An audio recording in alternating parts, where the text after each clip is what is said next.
talaga pakinggan ang ulan today. So for today lang talaga. Pero kapag masobra naman ang sobrang ulan, hindi naman siya okay. Pero ngayon talaga guys, sobrang init dito sa Jensan, kaya masarap ang feeling na umulan. O, tingnan nyo, ang clouds, sana until later yan. Diba guys? Huwag nyo napansinin yung mga pader ko dyan or something, mga ano dyan. Okay? Ayan guys, so thank you Lord for the rain talaga, Lord, for today.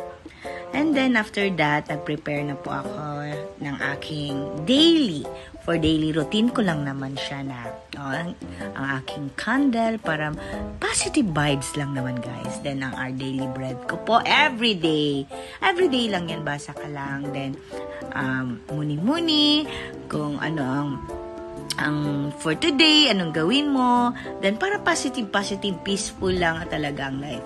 Ginising ko